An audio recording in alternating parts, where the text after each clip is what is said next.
Hey, what's up, everybody? Welcome to CrowCast episode 57 on a Wednesday night. What the hell is going on? Ronnie, how are you, bud? Well, it's not Tuesday. It's bizarre. It's It's mental. absolutely bizarre. It kind of well, it's become our usual, haven't it? Kind of start of the week. Yeah. Tuesday Crowcast. Then we obviously start working out the next show, etc. So yeah, just a bit bizarre. Yesterday I was kind of sitting there and a lot of the Crow family messaging on the pages, what do we do? I was kind of the same. I was a little bit anxious from about 6 o'clock till about 11, thinking I should be doing something. Yeah. But all Yeah. for good reason, because coming up we have got Andy Coppin. But we'll talk about a bit about more about that in a minute. What have you been up to, Shane? Oh, not too much. Caught right up now. I'm right up to the live sort of, well, not live, but every week in it with Line of Duty. I've Yeah, caught right up now. So I've watched 6 episodes in the space of a week. Um, yeah, just been binging on that really and enjoying life. yeah, it's brilliant. It's absolutely brilliant. It's the finale on Sunday. I can't wait. I can't Mm. wait. I'm loving all the memes. I'm loving all the threads. It's my favorite time actually. Oh, it's been great on a Sunday where it kind of finishes and you can see the internet exploding with like, oh my god. So no spoilers for anybody who's kind of waiting or gonna binge it. But yeah, it's Yeah. brilliant, dude. It's a great, Yeah, great man. series. And yet again coming to an end this week. But yeah, it's great to have everybody back with us on a Wednesday evening. Yeah, For thank you so much for anybody, joining us, everybody, because it is difficult to shift the schedules, isn't it? oh So man, everyone's here. Look, Lee Graham, Bevis is here, Paula Yeats, Dagmar Allen, Paul Stanley. Thank you for joining us, guys. As Ronnie said, we've got a legend in the midst joining us very, very soon, Mr. Andy Coppin from Download. Can't wait to chat with him, bud. yeah. I mean, what was cool for me was the build up to this as well in the week. There was a lot of Yeah, fun kind of putting the poster out. I yeah, don't know how you were. I just loved all of that, the whole mystery thing. There was some brilliant guesses. I mean, God, it was everything from Rob Halford was one. I can't remember. There's a few booties like. Do you know what I mean? H was another from Line of Duty. I yeah, love that. We were yeah, going to have the big reveal on CrowCast. But yeah, I mean, it all kind of explains itself now. It would have been a shame to have Andy on like next week because we would have kind of missed the hot news. And if we would have had him on last night, we wouldn't have been really able to talk about much. So it seemed perfect to kind of move it a day. A couple of people started kind of simmering that it was Andy Coppin around about midnight last night. I did see a couple of guesses in the fan page. I was yeah, like, oh, they're rattling us. yeah. And then what I loved was you can tell the world has gone like Line of Duty notion because some people have got the photo of Andy Coppin on Twitter and stuff. And then they were looking at the comparison to the mystery one, The like which photo, was yeah. yeah, man, I love that. It was just like real fun. It was like, do you know what I mean? So yeah, man, the legend is here. But let's talk about that little announcement, dude. Yes, and obviously the Crow family watching. We'll try and put as many questions over to Andy as possible. So if you want to start writing them out, we got somebody behind the scenes to pick the good ones and maybe put them to Andy. But yeah, it's a great feeling, Ron, isn't it? To get yet again to be on that amazing bill. It's incredible. It is. And before I bring, oh, there it is. Look at that. I mean, you got Kiss, you got Iron Maiden, Biffy Clyro, Deftones, Korn, Pretty Reckless, Rise Against, Black Label Society, Theory, Monster Truck. It's incredible, dude. Yeah, And yet again, to secure that main stage, it was vital for us. It was just like, wow. And it's so phenomenal. Like, just can't wait. Can't wait for it. Like, it's been incredible. I mean, we've seen our name on every poster, haven't we? I think it's been 3 now. So yeah, we'll find out soon what kind of day we're on. Because I'm not sure if we can sort the details of that out and stuff. But the day breaks, in other words, because I think we've had a lot of fans asking what day are we on and stuff like that. So you just got to keep an eye on Download, guys, and they'll give you all the information. This is the exciting time now. Now they've added those bands, which is fantastic. You know, the next excitement is what's the daybreak's going to be. And then I love it because I've always gone to festivals. You always work out then what bands you're going to watch. You always pray not to have any clashes. Fab, mate. Fab that we can talk like this again. I'm over the moon, like, you know. It's incredible, bud. It was a little bit anxious when because you know, it means we were confirmed for last year Download main stage, and then just like, are we going to be on this year or next year's? So pleased, man. So thankful to be on that main stage on one of the biggest festivals on the planet. Like, so incredible. Well, talking about one of the biggest festivals on the planet, shall we have a guest? Let's do it. Ladies and gentlemen, please welcome President of UK Touring Live Nation UK and Mr. Download himself, Mr. Andy Coppin. Greetings. Hey, how are we, sir? Hey, how are you? Very well, buddy. Good. Very well. Thanks Great thanks announcement. for having me on, by the way. It's an honor, bud. It's a real honor. Thank you so much for coming on. I'm assuming that your house, your home. I am at home. My home's actually in Lincolnshire, so yes, I'm out in the green lands of Lincolnshire. Lovely. So, is the restrictions okay up there at the moment now? Is it in Lincolnshire? Yeah, it's not been too bad actually. The one thing is that most of the people up here they've actually adhered to all the rules and regulations. Nobody's been too silly. Yeah. One thing that I go to London quite a bit, and in comparison, the way people have been behaving up here has been amazing. Like people cross the road, everybody's wearing the mask, and when people cross the road when you're walking around the village or around the town and stuff, everybody's really polite about it. Yeah.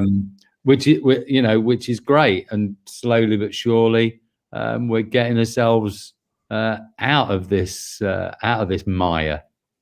Yeah. It must be. I mean, thinking about like obviously Download cancelling.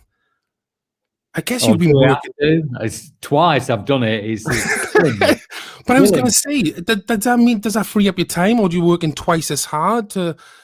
Think about next year's and trying to plan things. I mean, you haven't had a year off as such, I'd imagine, with all the organizing you had to do. No, it's continuous. It's obviously we were working right the way up until we pulled 2020. I think we did it towards the end of April. Then it is having to deal with the cancellation. What we're going to do, moving things forward to to 2021.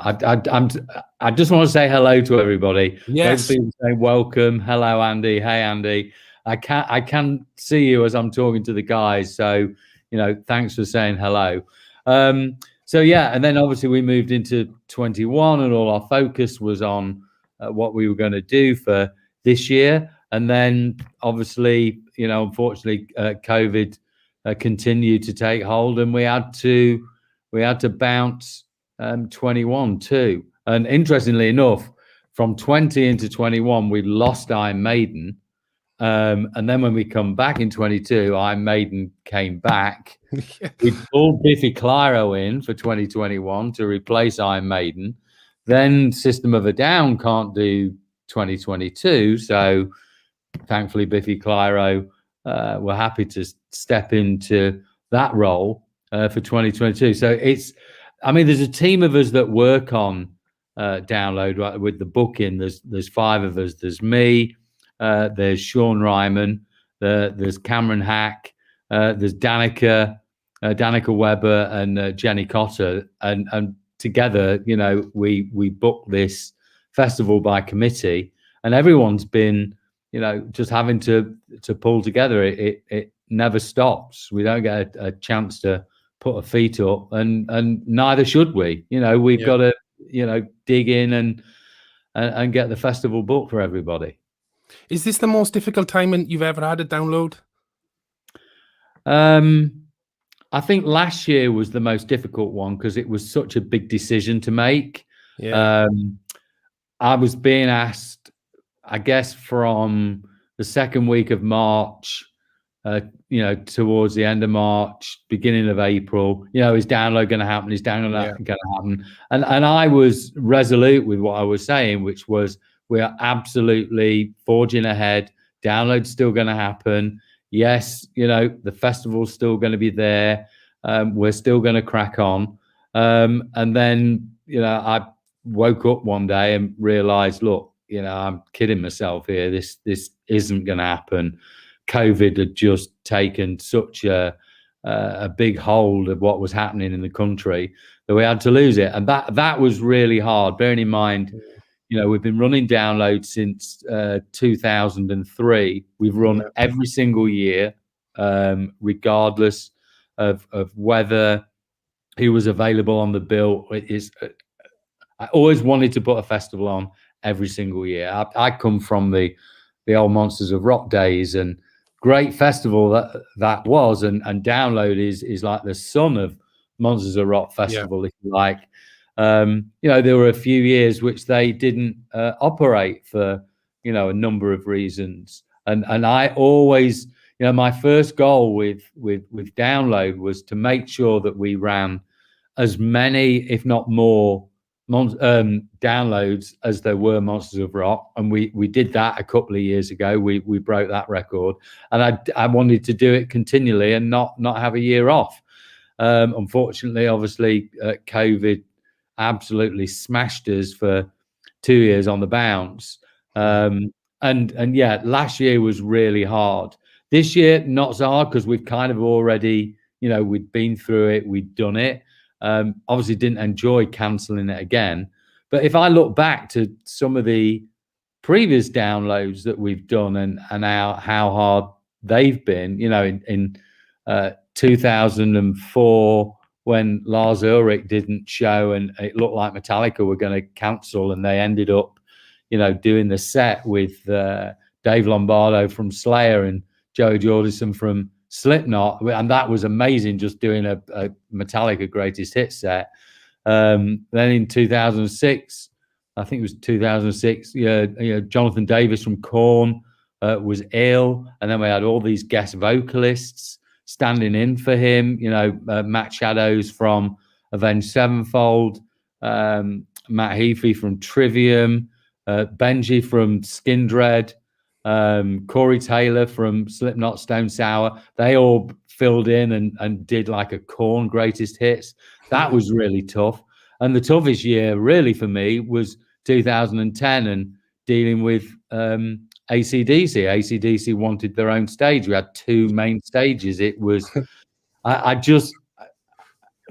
almost can't remember the festival because it was so intense, the pressure, having to deal with it all and putting it on. We had AC/DC and we had Rage Against the Machine had just come back. They'd done the free show at Finsbury Park, the whole X Factor thing where they got number 1 and they wanted to come and do a free show. On the back of that free show, they wanted to play at Download. They'd never played at Donington or at Download before, so that was a huge deal. And, we'd had Aerosmith. Aerosmith hadn't played at Download previous. So these 3 huge bands, the attendance was just shy of 100,000. But the demands from AC/DC were, it was so intense. And don't get me wrong, I would do it again tomorrow because it's AC/DC. Why would you not have them at your festival if they're going to make themselves available? But that was really, really stressful. But yeah, last year definitely was tough to make that decision of cancelling. So all those things I've talked about, the Lars Ulrich, the Jonathan Davis, the AC/DC, and then COVID, and of course sometimes the weather's been horrific for us at Download, and that's always very, very challenging. It's challenging for me as a festival promoter, organizer, booker. It's even harder for the fans. they're there camping, they're in the tents, it's, you know, they're camping in a river, you know, of rain and what have you. It's tough. So, you know, my trials and tribulations are nothing compared to what the fans have to put up with some years. You mentioned that AC/DC performance there with the stage. How does that affect things? Because that's gotta alter all the planning, and especially how download is. You know, we've been there many times and we've seen how you have it. Did that change much just by adding a stage? Yes, it did. Initially, I remember their production guy coming up. It was like a bank holiday. I think it might have been Easter Friday or something, and he'd come up to do a site recce, as they call it, and we. Do you know what? I think have I got my email on here? Let me turn that off so it stops binging while we're talking. Sorry about that. He'd come up to have a site visit. We were chatting. I'd already said to them that we would totally replicate what their stage, the stage was, because they have their own stage, and the huge like walkway that Angus and Brian go down during the set, and we'd replicate the lights, we'd replicate everything. It's like, you tell me what it is, we'll replicate it. You tell me who your suppliers are, and we'll go to the same supplier so that we give you a 100% replica of what you have. And he great, that's perfect, no problem. Strangely enough, the stage company was actually the same stage company that we use download anyway. You know, that we had to bring in, we were talking to another lighting company. Then literally 10 days out, he called up and he said, look, you know, I've got a bit of an issue here. The band want their own stage. I went, I get it. We're replicating it. He goes, no. They want to bring their own stage. It's the only way that they're going to do it. And I just thought, it can't happen. Spoke to our production guys. I've got to give him credit, John Probin, and he's still with us. He said, well, yeah, we could. We'll just build their stage next to ours, and that's the one that they'll perform on. I mean, it would honestly. I cannot tell you the stress of putting that whole thing on, and the logistics, and how much space it was going to take up, and obviously you're going to have a full crowd in front of the main stage prior to them coming on, and then they've got to, you know, move over to the other stage, and oh man, it was brutal. But we did it. We got through it. People still talk about it today. You know, when AC/DC brought their own stage and what have you. But, you know, of course, you do it again. It's AC/DC. There are certain bands where, you know, you are going to kind of, you know, bend over and take one for the team. So just... The stress levels must be immense. But when you actually do something like that, you and your team must have a hell of a night party when it's all said and done, when it's all done and dusted. The celebration. Oh, you kidding? Party? We sleep. That is what we do. Like, we don't sleep for 2 fucking weeks. Yeah. The event, and then the event happens, and you do, like, when we open the gates on the Friday, and, you know, let everybody in, and then the festival starts, and you kind of breathe a sigh of relief because it's happening, and everything's going ahead. There's always the trepidation throughout, you know, the 3 days of, you know, of music. Like, you know, is everything going to be okay? But, you know, it's like the machine is moving. Yeah. Everything. We're on. The people are here. The band's are here. We're playing. Everything's good. When that finishes, let me tell you, is like, get me to bed right now. I mean, literally, I get off site, the band finish, I go and say thank you on the Sunday night, you know, thank you for coming and playing here. I'm gone. I'm off. Get me to my bed straight away, because you haven't, and that you breathe a huge sigh of relief when it is all over. You've delivered everything. There's a huge responsibility to deliver everything that we need to do for the bands that are playing, putting on an event. But the main thing is making sure that we have a huge responsibility for delivering a safe, happy, vibrant event for the fans. They're the ones that put hands into the pockets and pay to come to download. The festival is nothing without them. I think there's always been a lot of talk about, it's about the bands, and of course, hugely important, because that's the entertainment. But it's the fans that make it happen.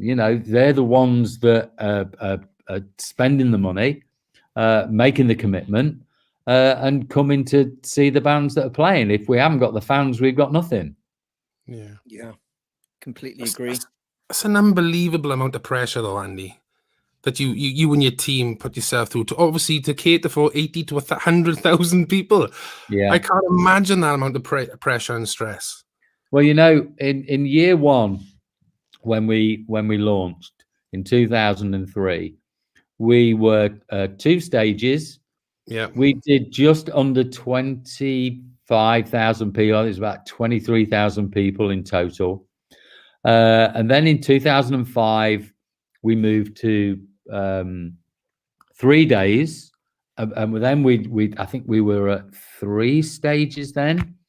And then as the festival evolved, we became this 3-day, 5-stage. We've got lots of other things going. Obviously, we've had the NXT wrestling, and we've had the Red Bull motocross bikes, all kinds of activities and stuff going on. But the other thing that has grown has been the campsite and the nighttime entertainment. And people come to Donington, they start camping on the Monday.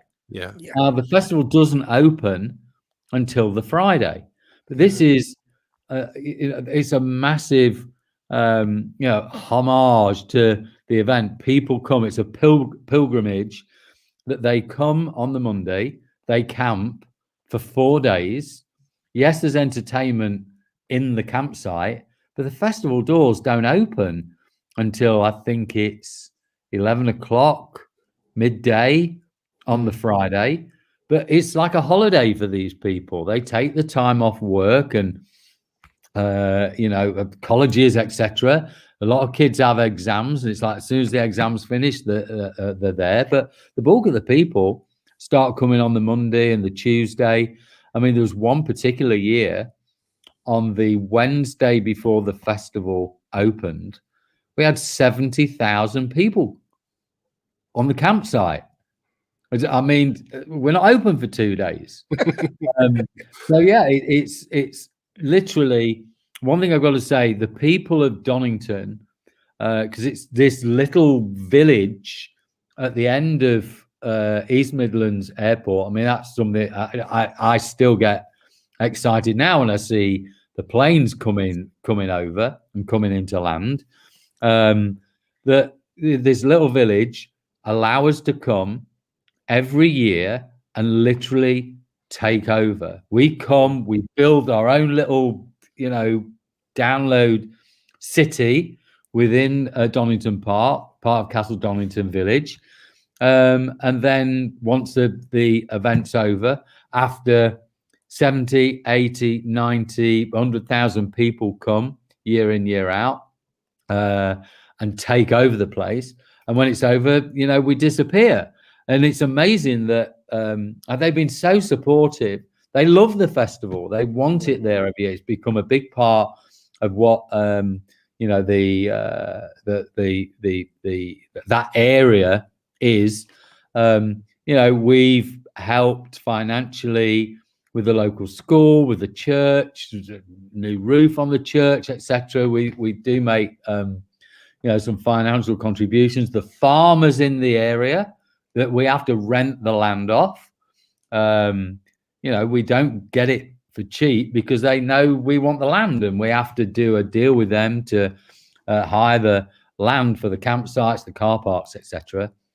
So it's a huge deal, and it is the same for most big festivals. But I think with with Download, it's such a big community, of fans that come year in, year out. There are thousands of people that come every year, regardless of who we have on the bill. They just, they want to come. They treat Download as their home. And we love the fact that they contribute to ideas for the festival. How can we improve things? Not just, what bands we should book.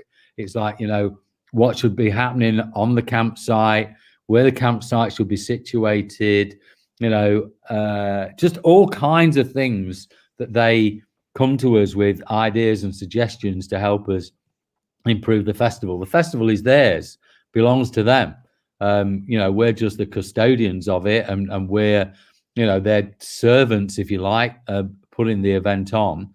And hopefully we'll continue to do that for many years. It's incredible that we're effectively not far off 20 years into this mission. That's incredible. And hearing you talk about it in that way, because it's a big old machine, as you said, but to still have that sort of that heart and realizing the community and what the people bring to the festival. But Andy, like booking these superstars, these massive bands, the agents, is it a case of now that's become normal? It must have been a time where, holy shit, I'm speaking to, a superstar. I'm speaking to rock royalty. Is that become normal for Andy Coppin now? Definitely not normal. I still get starstruck. I still, trip over my words when I'm talking to agents, managers, and obviously in a lot of cases the bands themselves when they're on site. It's something I'll never lose that feeling. Whether it's a big band, also, all bands that come, I have nothing but respect for them. They're very open about how honored they are to play the event. We're honored to have you. It's like incredible. And also bands that we've seen over the years that, started very early on the smaller stages and then worked their way up. It's amazing to be part of their growth. The festival has definitely helped bands grow. And that's incredible that we've been able to do that. I look back, when I booked Slipknot to headline in 2009. They'd played on the bill 2 or 3 times previous. I thought it was time for them to step up. I took a load of grief for parts of the rock community saying that I should never have given them a headline slot. They weren't ready. And they were amazing that year. And now you wouldn't think of Slipknot as anything other than a festival headliner. Yeah. Did the same with Avenged Sevenfold, done the same with Biffy Clyro. In fact, other festivals had given Biffy Clyro a headline slot. Download was one of the last ones to do it, but they deserved it. And obviously they're coming back next year. It's the second time that they've headlined. It's a huge deal. Slipknot still to this day talk about the fact that Download was the first major festival that gave them the opportunity to headline, and that they've never looked back. And they've always talked very, very fondly about the event, about me too. I'm hugly flattered that they even include me in part of that growth. And even if you go back to, like when I booked the Prodigy, and the Prodigy headlined the second stage tent in 2006 and then worked their way up. Prodigy headlined in 2012 alongside Metallica and Black Sabbath, and that was the biggest selling Download ever. We did 105,000 people that year. It was insane. But Keith Flint, God rest his soul, and Liam from the band, when they were getting interviewed, way after they played at Download, they used to say it was their favorite festival. And Prodigy have played so many festivals all over the world, but Download to them was their favorite festival. And I think that was because they could see what kind of community we have at Download, and the fact that the Download fans embraced them and accepted them, having had taken a lot of flack for having a band like Prodigy play at Download, but they won the crowd over, and that was the thing for them. They wanted to come and show a rock event that they also could fit and sit very comfortably with all these other rock bands that had played at Download over the years, whether that's Metallica, whether it's Guns N' Roses, whether it was Tool, Linkin Park, Iron Maiden. It's just, all of these other bands that have played over the years, Prodigy sat alongside them. So they came, they saw, they conquered. And it was great over the years. I remember Keith Flint coming up to me just saying, "Thank you so much for having us at your event." I'm like, "Are you kidding? I mean, you helped make the event." So yeah, I never ever lose sight of that. That I'm a music fan. I always have been, always will be. That's never going to change. The fact that I'm a festival booker, concert promoter, festival promoter, whatever you want to call me. I'm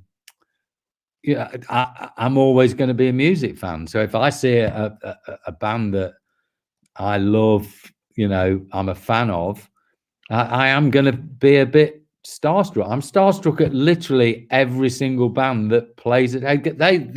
These guys, you guys, climb onto a stage and play your songs, your instruments in front of all. That's something I can't do. It's incredible. I was going to ask you that. So, like Andy Coppin, the youngster, obviously you've been in the music industry and been successful and stuff. But as a kid, what music were you listening to? Did you try to be in a band? Did you pick up instruments? Funny, I've never been asked that question before. I was in a band in the late 70s. It was a punk band called the Teeming Morons. We played 2 gigs. One was like a Battle of the Bands thing at Lincoln Tech Hall. We came second. Everybody said that we should have come first. I think it's just because we were a punk band that at the time it kind of shocked everybody. Bizarrely, it was a prog rock band that won. And then we did another show for the Queen's Jubilee at an RAF station, and that was it. Yeah, and I was the singer in that band. I can't say my voice was that great, but we used to do a version of Pinball Wizard by The Who, and we start to finish, it was done in like 1 minute and 26 seconds, the whole song. So you can imagine the speed of that, the way that went. There are some recordings somewhere. I've tried to find them online. Somebody did have them of one of the shows. But yeah, incredible. So being a huge music lover, I started in the business properly as a DJ in it was about 79, 1980. And then just worked my way through. I ended up at Rock City in Nottingham in the late 80s. Worked through there as a DJ on their big rock night on a Friday night, and then I started helping booking the bands, and eventually became the in-house band booker, the in-house promoter. I was the manager of and director of the venue, and I spent 13 years there. And when I look back at the bands that I booked when I was at when I was at Download was at Rock City. I booked Jane's Addiction, Pearl Jam, Nirvana, Blur, What? Oasis. David Bowie did a show there. Wow. Remember booking him. In Excess, Green Day, Muse, Radiohead. I mean, literally everybody, everybody. Simple then. I did a show. Ozzy Osbourne came and did a show there. Iron Maiden did a show there. I mean, literally everybody from all. When Britpop came in, I know I mentioned Blur and Oasis. I mean, literally every Britpop band came through. Pulp, everyone just all came through. Just amazing. And I literally, that's how I cut my teeth in the music industry. And yeah, it's I ended up getting headhunted by the company that now owns Download. One of the reasons that I got headhunted, I'd done a festival in Nottingham when I was working at Rock City. First year we did a band called the Saw Doctors, an Irish band, which was really, it was like the Saw Doctors and Squeeze. Then we did All Saints and Ronan Keating. We did a pop festival one year. Then another year I did the Cause, when the Cause were at their absolute peak. And then my final, we did Bryan Adams. And then my final festival there was, I did Green Day, Iggy Pop. I think were on the bill, Wild Arts, 100 Reasons. And it was, that's kind of what made the company think, we need to head on this guy because we're going to launch, we want to relaunch a festival at Donington Park. And they brought me in to assist and help them do that. That's amazing foresight there, because obviously the music was changing. So when you had Monsters of Rock, you had these big rock bands, Whitesnake, Def Leppard, I don't know, those type of bands. But I suppose the music was changing. So it was a case of almost setting up a festival so it's a more varied music scene. Yeah, it's that's a very good point. Basically, Monsters of Rock, great festival though it was, had unfortunately run its course. It started in 1980. I mean, there are some incredible years there. I was there in 1980 for the first one. 84 was always talked about, where it was AC/DC, Van Halen, Ozzy Osbourne, Motley Crue opened. They were the opening act in 1984. 88 was insane. Guns N' Roses were the second band on, but at that time, when they got booked in the I think it was the latter part of 1987, beginning of 88. Hadn't quite taken off yet. They were, this band from Sunset Strip in LA, and there was, something going on. By the time the festival came around in the August of 88, they were the biggest band in the world. Now, one thing that the manager and the agent, which I think was brilliant thinking, was, we're not going to move up the bill. We'll stay where we are. And, that year was Iron Maiden, Kiss, David Lee Roth, Megadeth. And then I think it was Guns N' Roses, and the opening act was it Halloween, I think. Incredible. They never moved up the bill. They were the biggest band in the world. They flew over from the States. They came and did the gig at Donington, and then they flew back again. Amazing. But what happened towards, I guess it was the early 90s, when the music scene really changed. Obviously, grunge came in.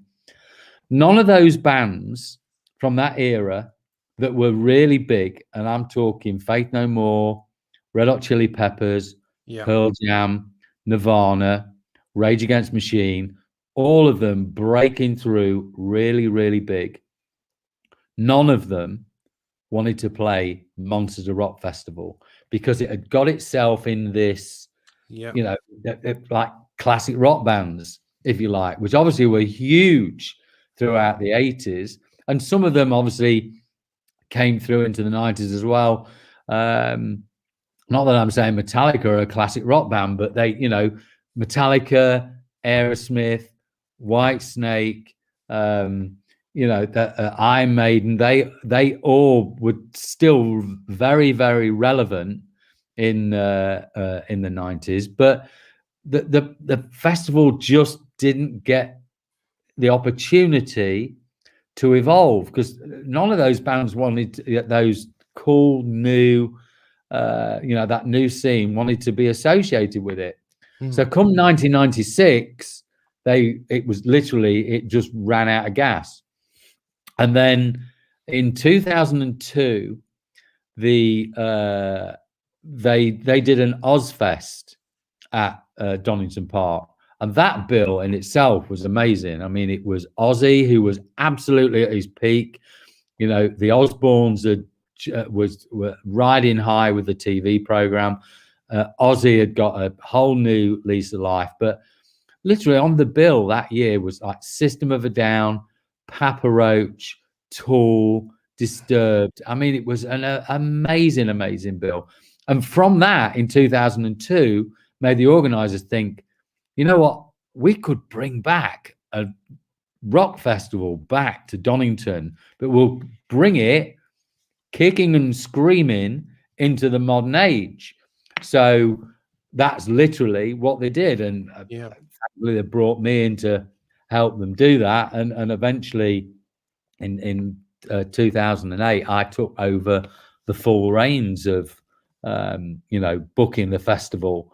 And we've managed, I think, to maintain it. Yes, we still dip our foot into the, you know, the world of heritage acts, you know, be it Kiss, obviously Iron Maiden, although I think obviously Iron Maiden transcend any kind of genre or any period, but, you know, interspersed with, you know, the newer acts that have come through over the years. And, you know, I want to bring through the Architects, the Bring Me the Horizons, the Partway Drives, the Hailstorms, Ghost, there's Gajira, all these bands from, you know, that have kind of come through in the last 2, 3, 4 years, is the festival has brought them through too. And I can see those bands becoming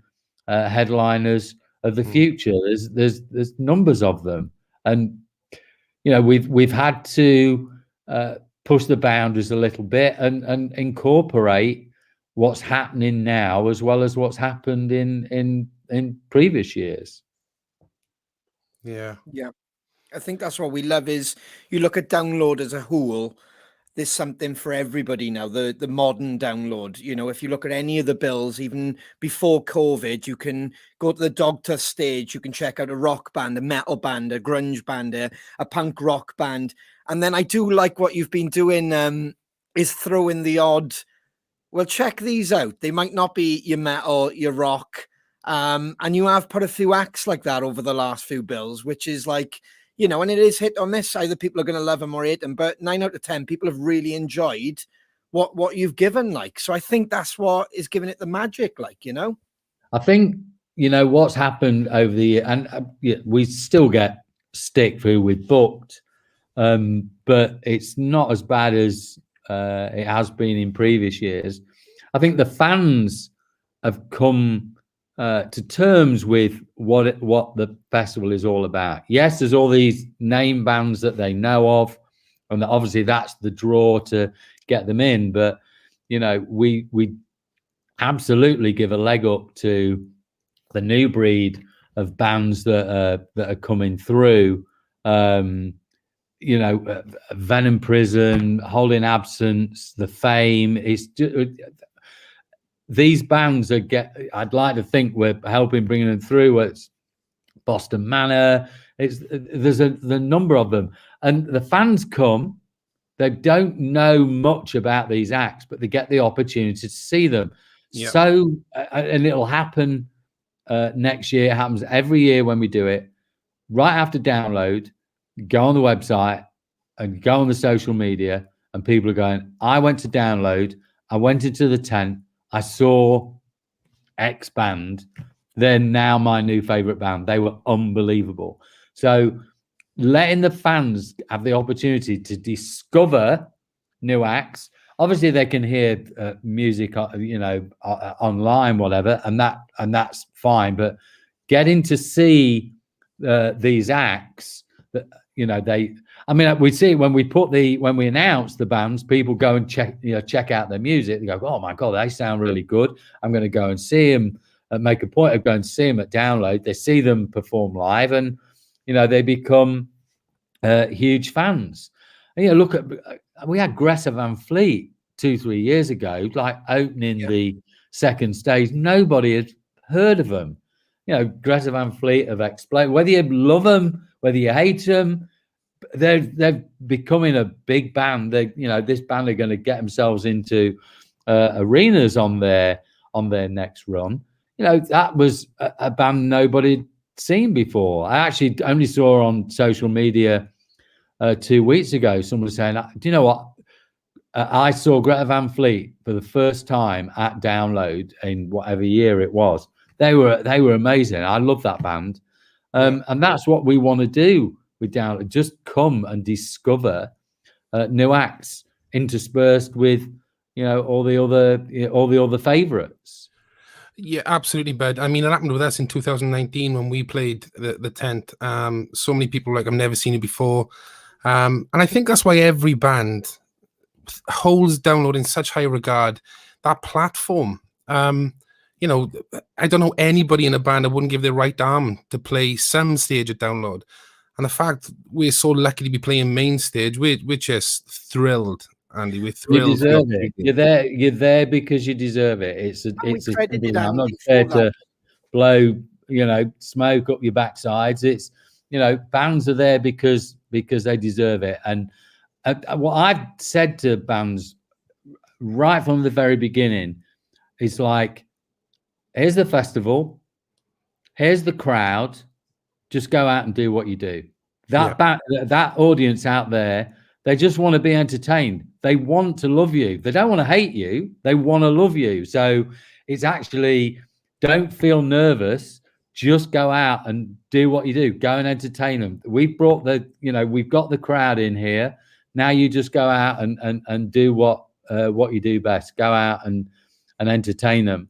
And it's it's great to see bands work their way up from different stages. They've played on the small stage and worked the way through, and just some of those iconic moments that we've had over the years. Look at Skindred. Newport Helicopter was born at Download. Benji and the band invented Newport Helicopter at Download, and they've taken that part of their set to every other festival that they've ever played at. Is obviously a big part of their show now, whether it's indoors or outdoors. That was something that was born at Download Festival. It's great to be part of that history. We want to continue making history with acts and doing what we can. We're a platform for everybody. Every band, every artist. It's come and do your thing. Come and make history. Come and make a special moment. Be that talked about part of your career, and let it be a Download wherever possible. Can you come and in 2022 say that exact speech to me before we go on stage? I just honestly goosebumps. I love it. I will come and do that. I'll just come and give you that quick pep talk, even if it's at the side of the stage just before you go on. Literally, just go out, do what you do. And the amount of times I've said to bands before, what are you in a band for? What made you get into being a band? Remember that time when you were in front of the mirror, with the tennis racket or with the bloody hairbrush or whatever? You wanted to be in a band. You wanted to play on stages. You wanted to play in front of audience. This is your moment. Go and show them what you do. This is what you wanted all your life. Go out and do it. I'm fucking ready. Let's go. Come on. Let's have it. Was there anyone, Andy? I got to ask, because you've probably been asked this, I know, a million times, but was there anyone you were close to getting that you didn't quite kind of join the dots? And there's been a few bands over the years, to be honest with you, and some of it has been documented before, but Van Halen, 2 separate years, I had them confirmed as a headliner at Download, and then for whatever reason they decided that they weren't going to come to Europe, so they cancelled. I was gutted, and now of course it's never going to happen, because Eddie Van Halen passing away last year, which was just soul destroying. A phenomenal musician, so that's not going to happen. Pearl Jam, again, on 2 separate occasions, I had them confirmed to headline at Download. Then their circumstances changed and they didn't do it, so I was gutted about that. We've been really close on Blink-182, really close on Green Day, hugely close on Foo Fighters. Bon Jovi close 1 year. So there's been a good number of what you would perceive as proper, out and out headline acts that I've been close to, but we've not quite got it over the line. There's still, while these bands exist, there's still hope for us to get them booked and to have them play. So yeah, there is still hope. And looking at a band, say like Paramore, for instance, they have played at Download, like way down the bill back in the day. I'd love them to hopefully come back one day and headline. Same for Fall Out Boy. I'm sure we'll get them come play one year. We've never had Weezer. Love to have Weezer play at Download. So there's still quite a few bands out there that I'd love to have back, that have grown, or more to the point, bands that have never played that would love to have them. Yeah, especially like Eddie Van Halen, because the news broke, sadly. I mean, we were talking about him, weren't we, Shane? Our guitarist, we were talking about the guitar heads, and I think we were mentioning about Download as well too. It'd be great if he was at Download, because we were talking about certain bills in the future, and then obviously the sad news hit literally 10 minutes later, wasn't it? Just before we were about to go on CrowCast. So it was like, wow. So yeah, I always wanted to know if you were close to getting him, because I think a lot of people kind of expected it to happen, or they wanted it to happen at least. And especially like Foo Fighters, for myself and Shane, massive fans. So we're always curious, because we know you work so hard with the team, and you're always plotting and kind of getting the next one sorted. Even in this climate, I can imagine you still got one eye on 2023. I mean, funnily enough, literally this week, Monday and Tuesday, I've had conversations with 2 separate headliners, both talking about 2023, and we're looking at getting them locked in. One band I was talking to about 3 weeks ago for 2024, so way up front. I mean, interestingly enough, with Foo Fighters, I did book them Crooked Vultures back in 2010. It is an interesting story. Them Crooked Vultures were actually booked as a headliner for Download in 2010. They were the first band I had booked, and they were booked as a headliner. And then when things developed, and I got AC/DC, I spoke to them and said, listen, I've got the opportunity of AC/DC here. Would you play, your money will stay the same. Would you play special guests to AC/DC? And, God bless them, they agreed to do that. Of course, we will step aside and let them be headliners. And I spoke with Dave Grohl on the day after them Crooked Vultures had played, and just before AC/DC went on. And I went, hopefully we'll get you here one day with your other act headlining here at Download. And he looked at me and he smiled. He went, yeah, maybe I'll ask you to bring me our own main stage. Yeah. And fully Taylor Hawkins as well. Taylor Hawkins with his solo band came and played. I said the same to him. It would be great to have you here with, with your other band playing here at Download one day. So I'm sure it'll happen. I've been talking to the agent over the years to see if we can make it happen. I'm hopeful one day we will. Do you think we have a photo available? Do you think this band will ever play main stage headline?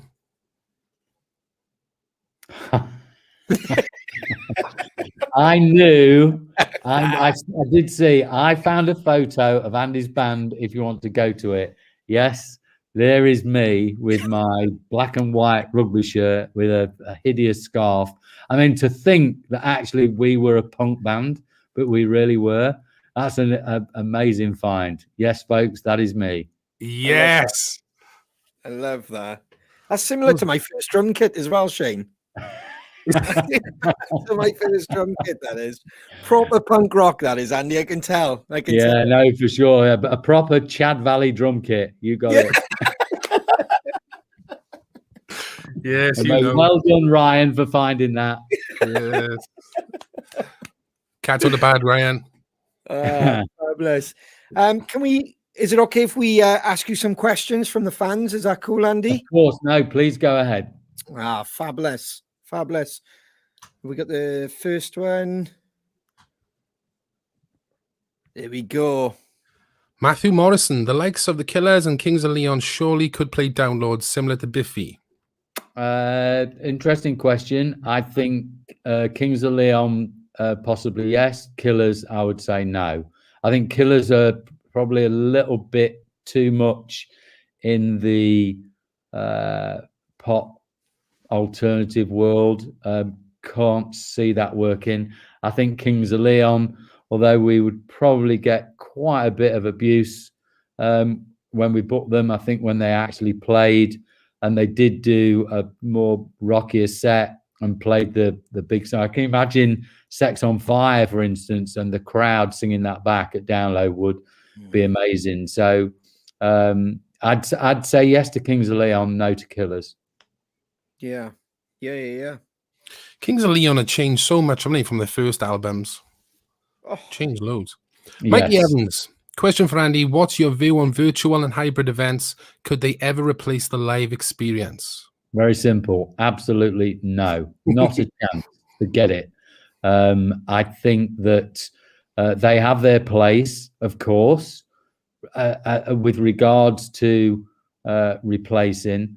Not a chance. And same with holograms. Forget holograms. This is live music. It's not cartoons.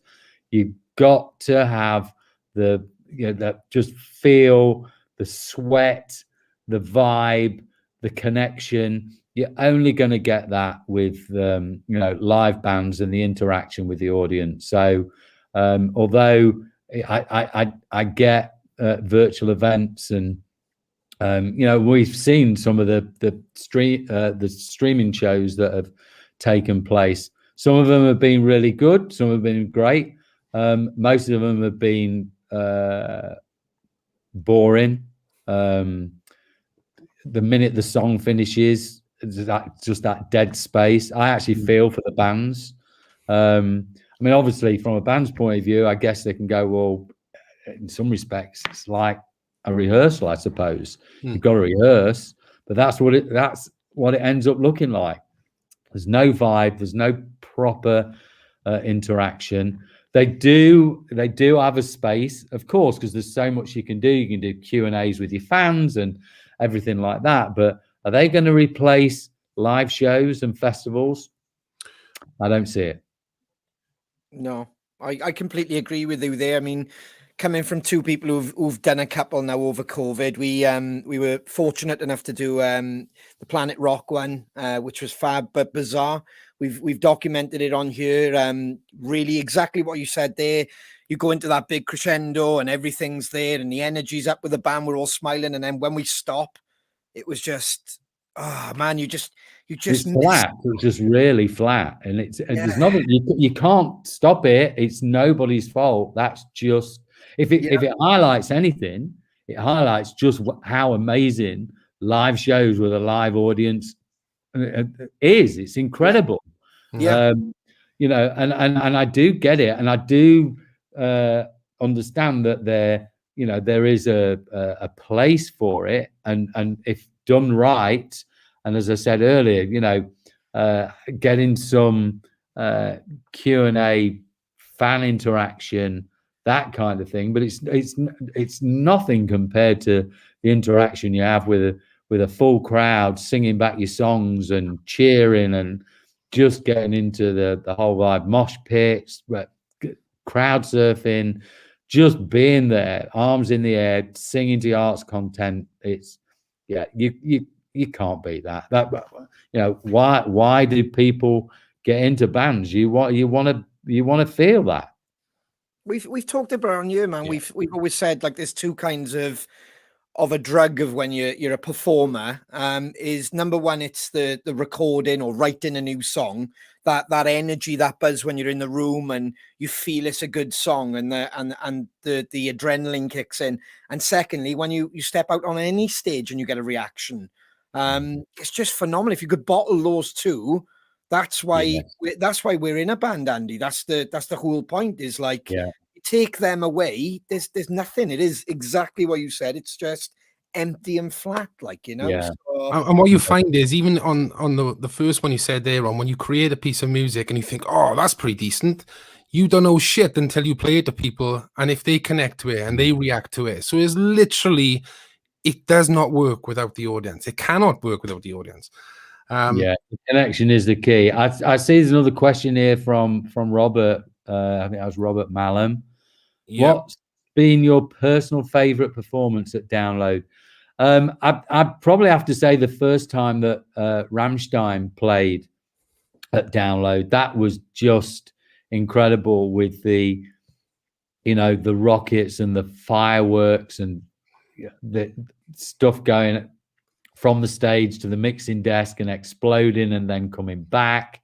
I mean, it was just that was crazy intense.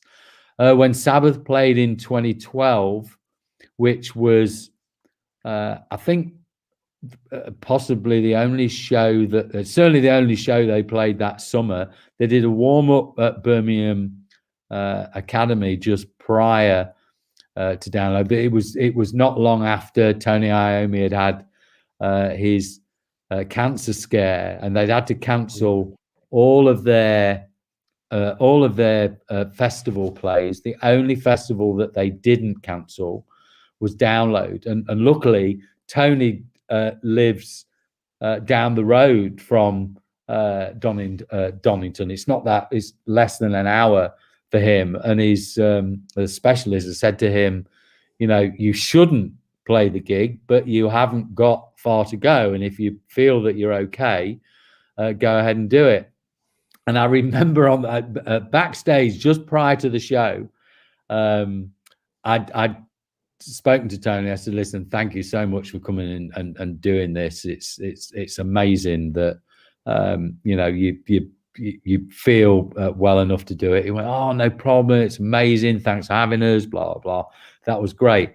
And then literally 20 minutes before they go on, I was near their artist area, and he beckons me over, and I go over, and he went, "Andy, I'm not feeling very well. I don't think I'm going to be able to go on." And I turn white, my jaw hits the floor, and then he just burst out laughing.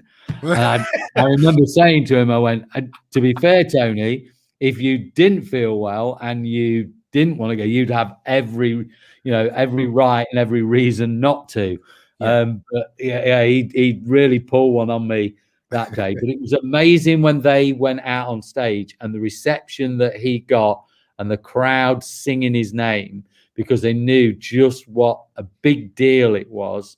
You know, this guy had been effectively within an inch of his life. He'd had all the treatments, etc. He'd kind of been given the all clear, but not, enough for him to go out on tour.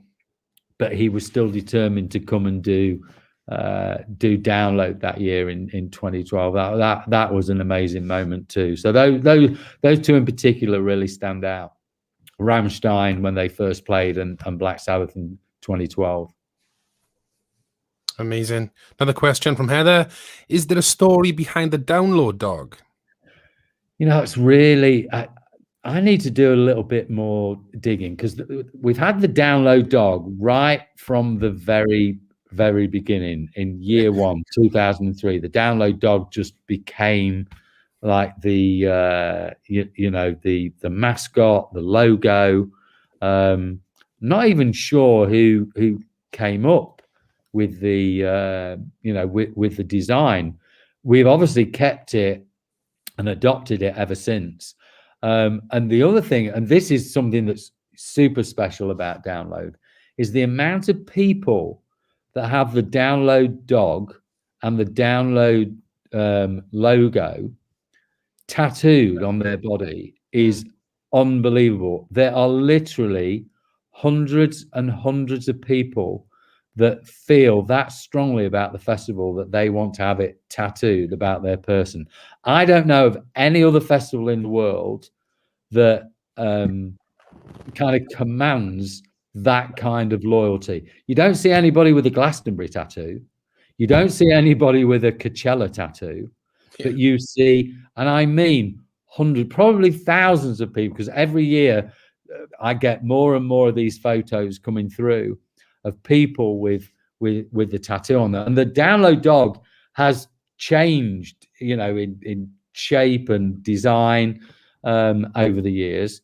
And I saw one guy, he'd got 7 different Download dogs tattooed on his leg. And I'm like, oh my God. He said, yeah, I've got every one. And that one was from such and such year, which was my second year at Download. And it got a story for each of the dogs on it. Some people have got the huge dog and the huge Download logo tattooed on their back. I mean, that to me, I can't describe to you as a festival organizer what that means to me. Just somebody would go to those lengths. The festival means that much to them that they're prepared to go to those lengths. They want to wear the Download dog or the Download logo as their badge of honor, tattooed on their bodies. Amazing.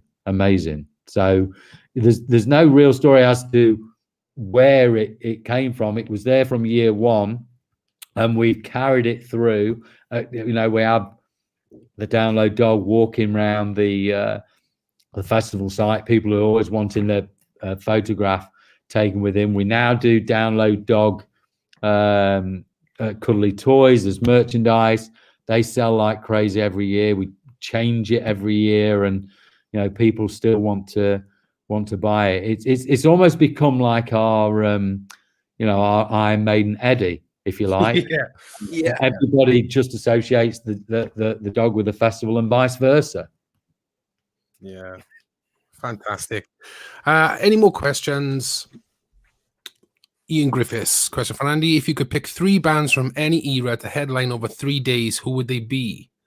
Ooh, now that's and I have been asked this question before. Obviously, I would love Led Zeppelin. I just think that would be an amazing feat to get them. Yeah, AC/DC again, without a doubt, and Rolling Stones. And I know this is really all old acts, but I just think in terms of entertainment value, Led Zeppelin, AC/DC, and the Rolling Stones on a bill would be incredible. But I look back at some of the bands that have played over the years. Getting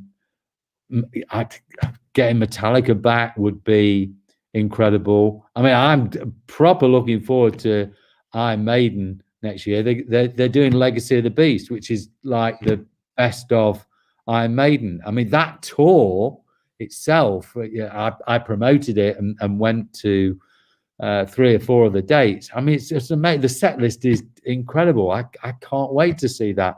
Rammstein, I'd love to see them back at Download again.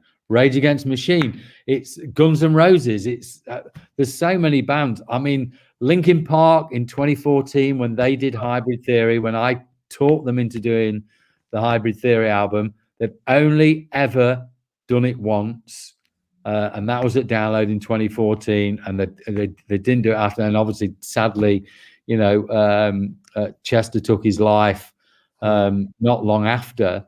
But that was an incredible moment. And not only that, was the fact that Chester Bennington came up to me and he said, I want to thank you for convincing us to do the Hybrid Theory album. At first, we went, no, we weren't going to do it. And he said, you insisted, we did it. And it energized us as a band again. It made us all understand why we got into this in the first place. It took us back to when we first started and just energized us. And hearing him say that to me was, I mean, amazing. I knew it was the right thing to do. I just felt nobody was ready right then for a new Linkin Park album and doing a headline show which would have loads of the new album on it. It's like, let's let the people rediscover what you were about and what a great band Linkin Park are. And that Hybrid Theory album, which obviously, set off a new genre in itself, and getting them to do that. Lars Ulrich, when I talked Metallica into doing the Black album, he went to press and said, the Download promoter, convinced us to do it. And it was they weren't even going to go out on tour. I flew over to America, met with the manager, made the suggestion. He said to me, there's no way they're going to do it. I said, well, would you just ask them? He said, of course I'll ask them. But he said, don't hold your breath. Literally 2 weeks later, get the call. They're really into the idea. And they don't want to do the album in sequence. They want to do it back to front. I went, fine by me. Do the Black album, even if you're doing it back to front, that's fine. And they came out, and if memory serves me correctly, I think they did, it was 12 or 14 shows across the whole of Europe, just doing the Black album. And that was a year that they were taking off. They weren't going to be working. And it was literally an idea of mine that I went to them with, and they loved the idea. They'd already done Master of Puppets. They'd already done Ride the Lightning. And I just thought, oh, come on, fucking hell. Yeah. It's 21 years since the Black album. Come and do it. And amazingly, they did. And super proud that, Download was the festival that kind of, was the inspiration behind them doing it. Absolutely love it. One more question for Andy. Matthew Morrison. Do you know what? That's a really, really, really good question. In the past, I was not so sure. I was a little bit, I'm not sure whether that would work or not. And I have, I'm not really into Adam Lambert but I mean, he's replacing Freddie Mercury, for God's sake. Probably the greatest frontman of a band of all time. You look back because it's on TV, you'll see it on BBC 4, BBC 2, Sky Art, Sky Documentary. There's one thing I'll say about Queen, and this is where they have the edge over so many bands, and that is that they recorded so much of their live concerts that now it is really paying off. And there are bands now, and I have it all the time. Oh, we don't want to be recorded. No, you can't record. Well, there's no history. There's no record of what you've done. Queen, literally from day one, were recording their shows. Queen live at the Rainbow, Queen live at Hyde Park, Queen live at Nebworth, Queen live at Wembley, Queen. All of this, all of them are amazing. Incredible live band. The other thing that they've got is songs. What other band do we know of that have got 3 separate greatest hits albums? Greatest hits 1, greatest hits 2, greatest hits 3, all with different songs on it, all with massive hits, all sing-alongs, anthems. Incredible. Now, obviously, when Freddie passed away, tragic, because what an incredible frontman he was. And I know they had, in fact, when they did the tribute concert, I thought in particular, George Michael did an incredible job, particularly Somebody to Love. And if you dig into that and you find the rehearsal where David Bowie and everybody's just watching George Michael rehearse Somebody to Love with Queen, amazing. And then on the night of that tribute concert, that was probably the song of the whole event. Amazing. Yeah. And then Queen, you know, they had Paul Rodgers in the band, a phenomenal vocalist in his own right.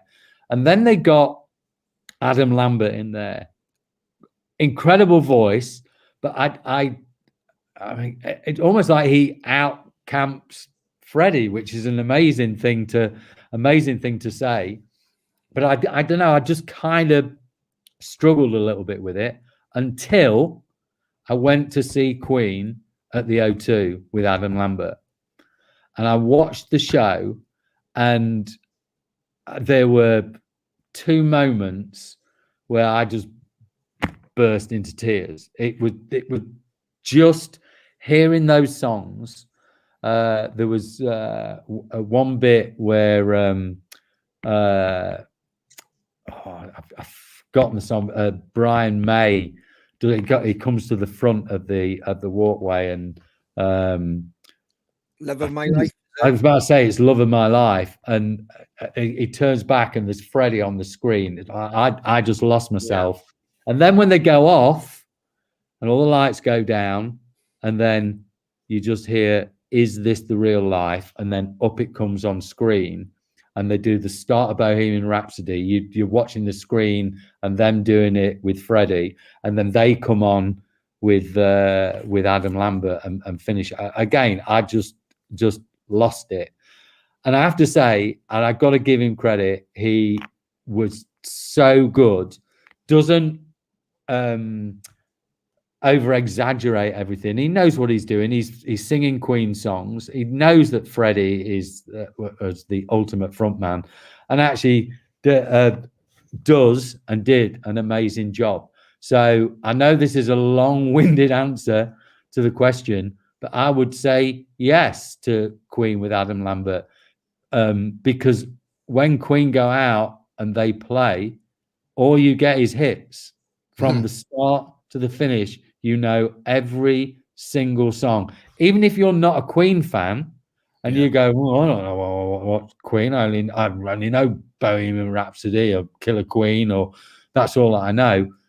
No, you don't, because when you start hearing, you know, "Don't Stop Me Now," and "Now I'm Here," and everything else, "Tie Your Mother Down," and just hit after hit after you think, "Oh my God, I didn't realize." Queen, as far as I'm aware, are the only band out there that have got 3 separate greatest hits albums, all with different songs on them. I mean, who has that? Who has it?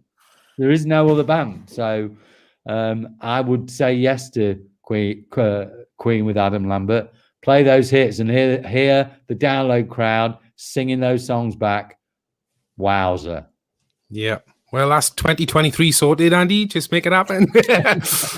No, indeed. And by the way, we have spoken about it on a couple of occasions over the last, I guess, 4 or 5 years. We've never managed to pull it off and make it happen.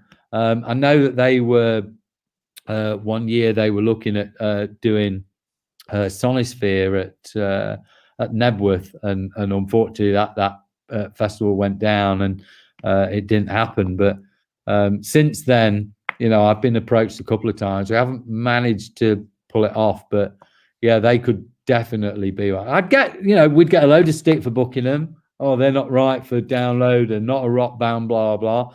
On the day, they'll come and smash it. It's like when we book Muse. Everybody's saying, "Oh, what are you booking Muse for? They're a Glastonbury band. They're a Reading Leeds band. They're an indie band. They're not right for Download." And then what happens? The week after Download, everybody's going, "Oh my God." Oh, prior to this weekend, hated Muse. They're now my favorite band. They were amazing at Download. You've only got to watch them. Matt Bellamy is a guitar god. He makes that guitar, the sound and the noise that he gets from his guitar is like what no one else can get. He's up there with the guitar greats. This is a 3-piece band that go out and make the most amazing sounds, amazing songs. And when they played at Download, Matt said, "I'm going to go out and we're going to do a rocky set. That's it. We're not going to piss about." And they didn't, and they were amazing. And that's what's got to happen. Fans give these bands a chance, because they will deliver. Take the blinkers off and accept them for what they are. Absolutely, bud. It's good to see lots of people coming out.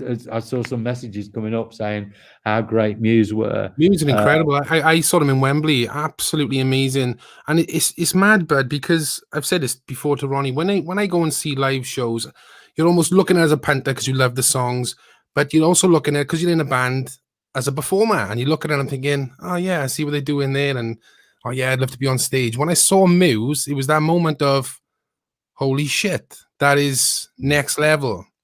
Yeah. And I've been to see some incredible bands, and Muse, I was like you said, Matt Bellamy was insane. He'd start on the piano, then he'd spin the piano around, and someone would throw him a guitar, and then bang, he's into a solo. You're like, what is going on? Yeah. He's a super talent, and I don't think that he and his band really get the credit that they deserve. I mean, listen, they've headlined Glastonbury, they've headlined Isle of Wight, they've headlined Reading Leeds, obviously headlined Download. They headline festivals all over the world. They do huge concert tours, 3-4 nights at the O2.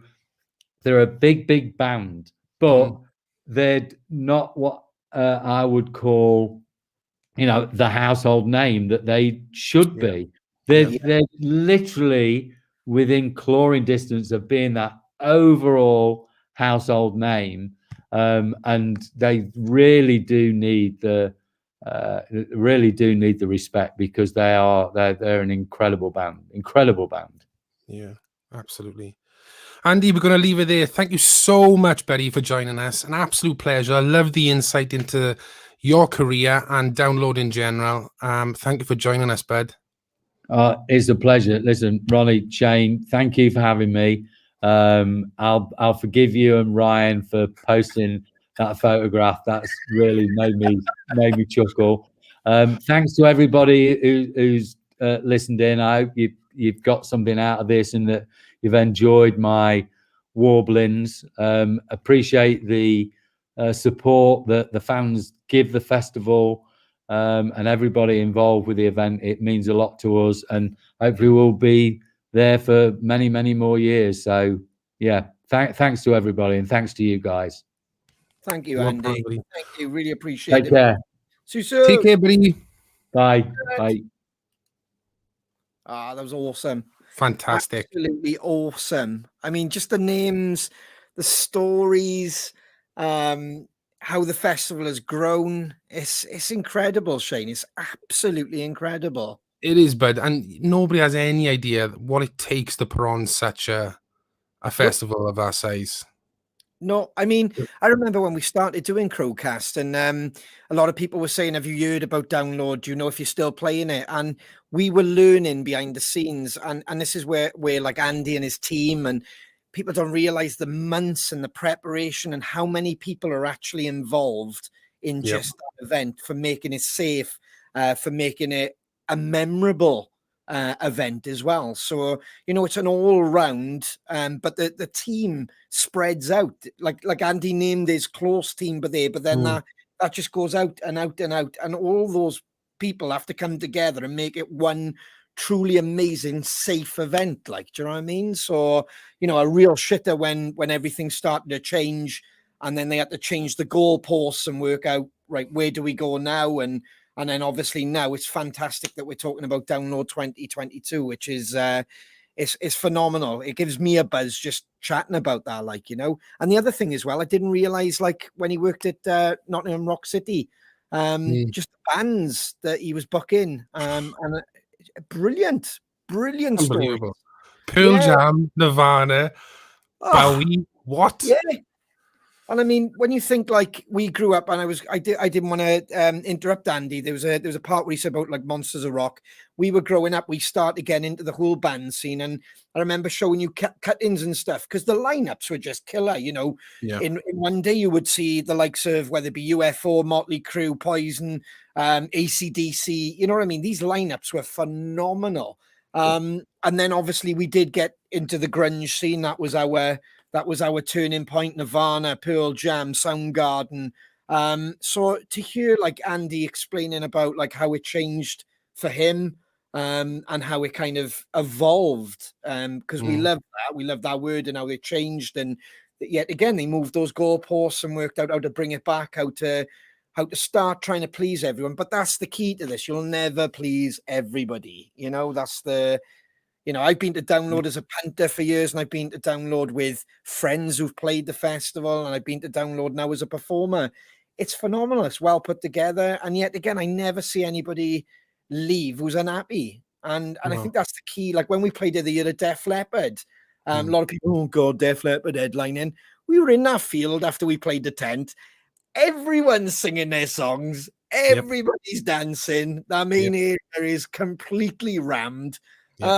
And yet you hear the build up to it, because it is, if you can't put a band on where there's 2 songs that you know and 8 songs that you can't sing along to, or whatever. Do you know what I mean? You have to have a playlist festival set, like, you know? Yeah, that's it. And you won't please everybody, but the fact that, you know, obviously he's been doing it for 20 years, and even before Download, you know, has been at the insight of the bands, literally all that experience, and saying, yeah, that'll work. And then going to the bands and saying, great band, but play that album, and you'll go down the storm. The understanding of that, knowing it's an old thing, and then knowing your client. He knows the fan base, he knows the community. And that's why those bands have absolutely nailed it, is because they've listened. And it's brave, bud. It's brave to make decisions, to have acts on that, you know, ain't the norm. And when they come off, that must be an amazing feeling. You know, almost like a nudge, nudge, told you. Yeah, and there's been many of them, like you mentioned, Parkway Drive. I mean, I remember watching them in a small club in Wales, and now Andy's booking them. And like, you look at this show when we were on tour, on the last tour, and we were looking at the show with the Pyros and how they've evolved. And as he said, future headliners, Bring Me the Horizon, we've known since going back in like 2007, 2008, and how they've changed, how they've kind of adapted and become this monster. Yet again, future headliners. So, you know, for any band out there on the up, or whether you're starting, you just gotta keep your head down, keep making noise, and they will notice you. Like, you know, it will happen. Like, Yep. That's the key. Oh, it's a buzz. It's great to talk about it, isn't it, mate? It is. I can't wait. I cannot wait. Oh. Shall we? Oh, there's the lineup. Look at that, man. I mean, for me, it's just a bucket list tick as well. Andy touched on Iron Maiden. When we got announced, first of all, we were so excited to be on the poster with Iron Maiden, because they're part of for any band of our era, of your history. And then Kiss, absolutely love Kiss. Biffy Clyro, I mean, you can't stop with that new record. You absolutely love that new record, don't you? I love all of Biffy's records, but yeah, the last one, and it's just, again, a little bit different, and I'm into that at the moment. It's not run of the mill. Yeah, and I mean, there's phenomenal bands on that main stage. You go, and you even look at the second stage. It's quite funny actually, because I was looking at Megadeth, and it took me back to when I was in school with Moose. Yeah. For anybody who knows, we went to school with like the Bullet Boys and stuff like that, so we all kind of know each other. And it's just funny. I remember getting thrown out of French because I was the drummer then, and Moose was actually a guitarist. But I remember him giving me the Walkman. It wasn't like an iPhone or those little earbuds. Now it used to be the old Walkman. Putting it over, and we were both trying to listen to a Megadeth album and banging away on the desk, like, getting thrown away. So it's just really cool to see posters like that, and obviously see your heroes, bands that you've bought the records, you've seen them live.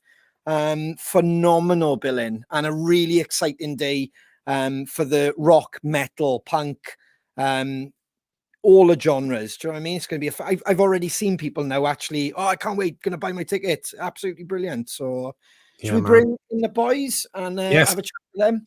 Absolutely. So today there's a Lloyd, we have a Shiner, and the sad news is we haven't a Dave tonight, sadly, guys. I am sorry, but we do have a Dave's Did You Know coming up. We got something special to show you, so all cool. How are you doing, Shiner? How are you doing, Lloyd? Yeah, good, man. Really good. That was interesting. I could listen to him all night. I was going to say, is that wet the whistle for download next year or what? Oh man, just even seeing the background of the CrowCast screen with the stage, I'm like, oh, fuck yes, yes. Oh man, there's light to the end of the tunnel. Yes. Oh, it's like having that first pint.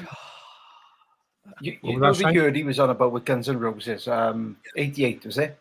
Yeah. 88 he was saying. So you know the Paradise City video? Yeah. Half of that video is that performance on Monsters of Rock. Oh, wow. Yeah, and then the other half is in America somewhere. He's literally done a Dave, did you know it? Shiner boy. Well, he's not you, but I'm on no Crow family. Yeah. Did Dave blind himself with moisturizer again? Yeah. Yeah. Yeah, he shot his load.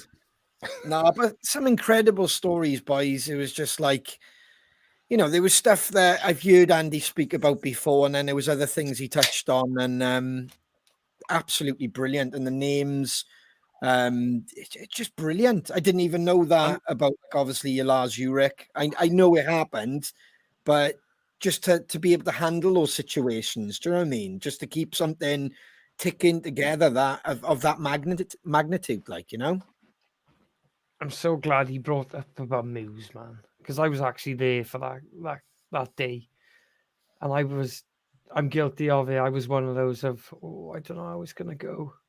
And they were incredible. They were absolutely incredible. And to be honest, they were my band of the weekend. First time I seen them, I was very skeptical, and they just blew it out of the park.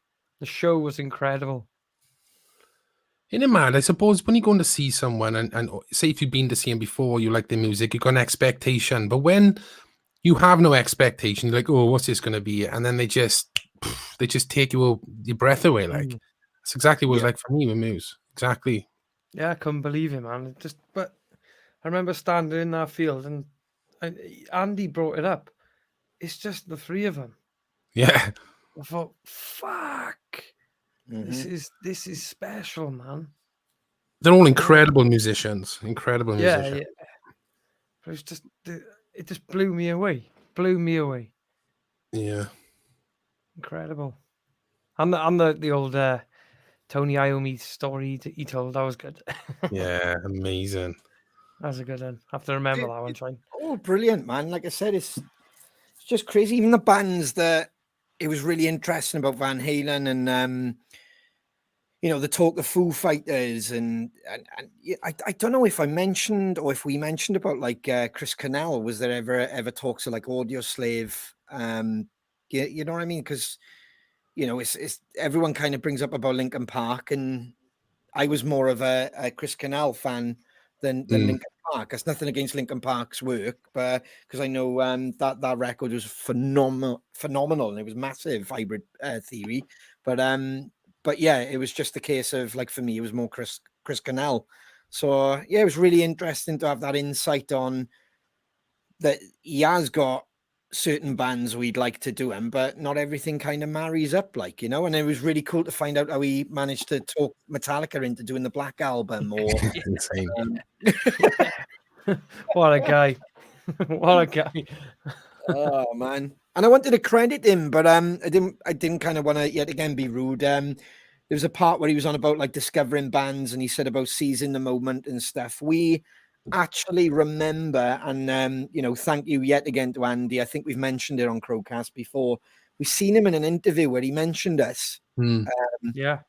This was before playing Download, so somebody had asked him bands to look out for, and he actually mentioned us, which was brilliant. And then to go on and obviously have the weekend that we did at Download, which was phenomenal, and then to get invited back. So, you know, but from an early stage, he kind of felt the buzz happening, and he listened to the fans. It wasn't us; it was more the fans of what was going on, and then to kind of see it through those stages, if that makes sense, like, you know, and to invite us straight back, because like I said, I always tell a story on you, because I don't think I can ever forget it, is when I said to you, Shane, or next task when we were watching Def Leppard, or was it Miles Kennedy or someone like that, and I just said next stage now is we're going to come back and play our main stage, and little did we know we'd get the invite straight away, like, you know. So Yeah, no, it was Def Leppard. It was, bud.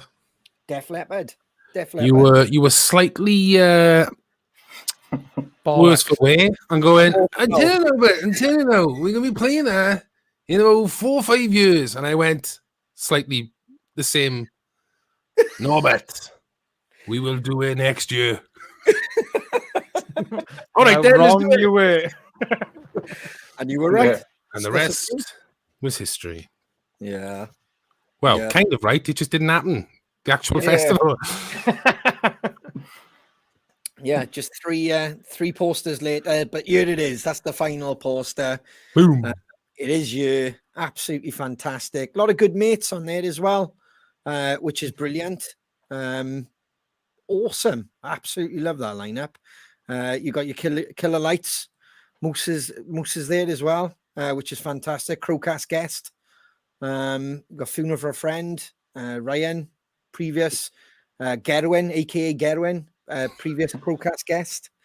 So yeah, it's a brilliant bill, that is. It's going to be a great weekend, that is, boys. Can we do it now? Can we do it now? Let's do it now in a minute. Do it now in a minute. Before we go into the next stage, I kind of forgot something top of the show, which might be too late, or there might be a couple left. There are not many of these left. It's phenomenal. Look at that. Look at how he's doing now. That's incredible. But yeah, there's literally only a couple left. Is that right, Shane? That's right. Yes, single figures. Matt Wright's Art is his Instagram page. Incredibly talented. He's misspelt one word there on a nostril, but other than that, it's perfect. I tell you what, but you know that video over there. That's how I see you emerging on stage. It's like there he is. Someone write the in, like. Yeah, you know, when you're up on them speakers, oh, he's up there now. Extremely talented, and like I said, it's my fault. Top of the show, I was going to let everybody know that we were literally running out. There's only a couple left, but I know that a few more have gone during the show as well. So, obviously, you know, check the store out, www.thosedamncrows.com. Fingers crossed, there's a couple left, I think. There we go. Awesome.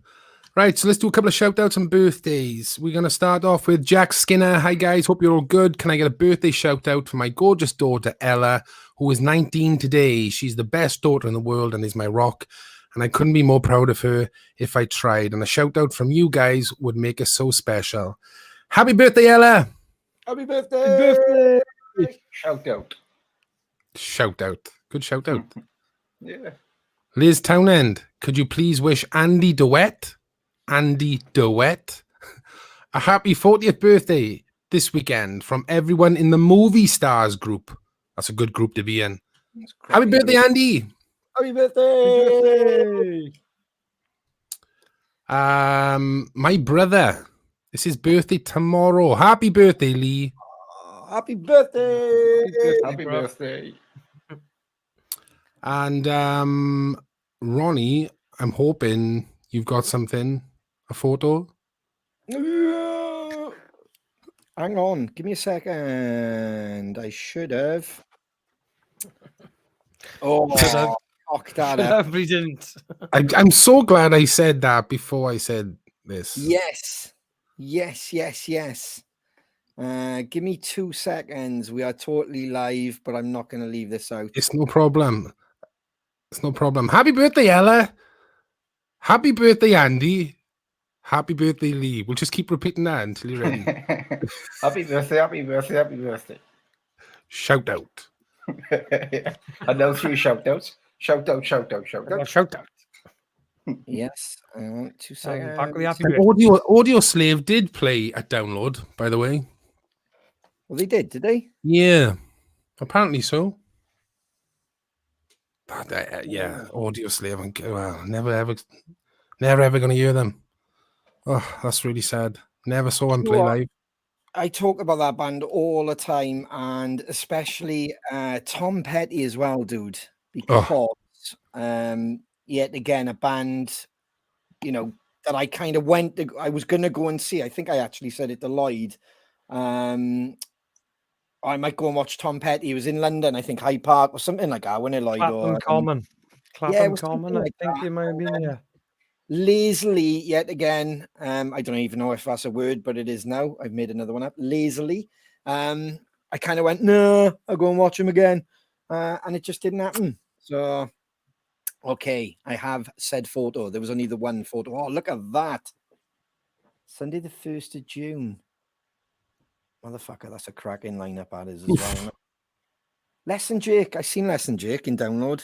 One. Just as one I'm looking for. Yes. I wonder how many times Maiden and The Darkness have played download. Seems to be a few.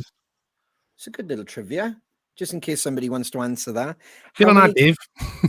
How many times are we going to choose them both or just the one?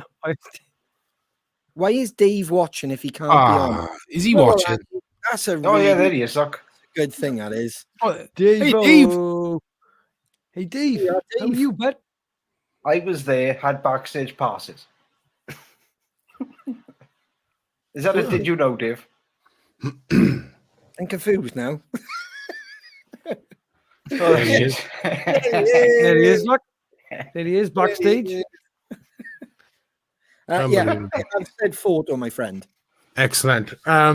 Yeah, we couldn't pass on this, guys. Last and certainly not least, very sad to hear rock fan, gig goer, and gig photographer Lloyd Allen passed away suddenly last Saturday. He will be missed, and our love and thoughts are with his family and friends right now. Lloyd Allen, I'll raise a glass to you.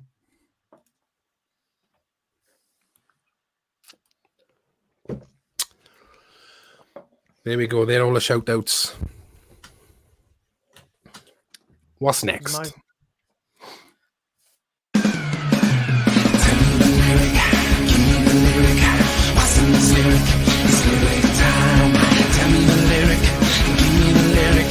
What's the next lyric? It's lyric time. What's the next line? What's the next line? What's the next line?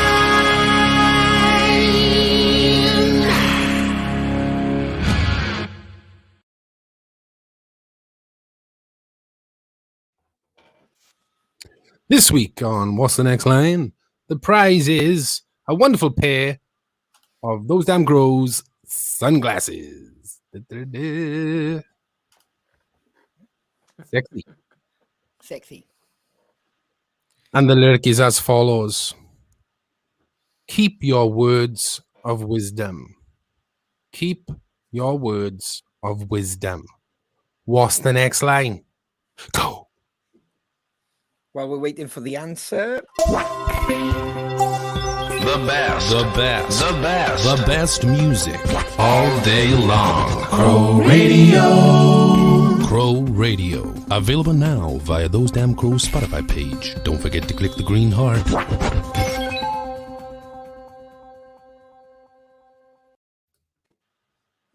Steve Bardell, are they prescription? No, they are certainly not. It depends, really. What prescription are you? Yes, they are. Well, this week's Crow Radio the theme is Download Festival, which is perfect. So yeah, we thought we'd make a playlist. This is an absolute banger, actually. We would make a playlist, basically of the announcement today. So there's a lot of bands to read out. So I wouldn't rattle through them all, but you get the vision of it. Obviously, Sick of Me is on there, Those Damn Crows. And then you can see Running Wild. Tuna is man. That's a great Megadeth. A Tout Le Monde.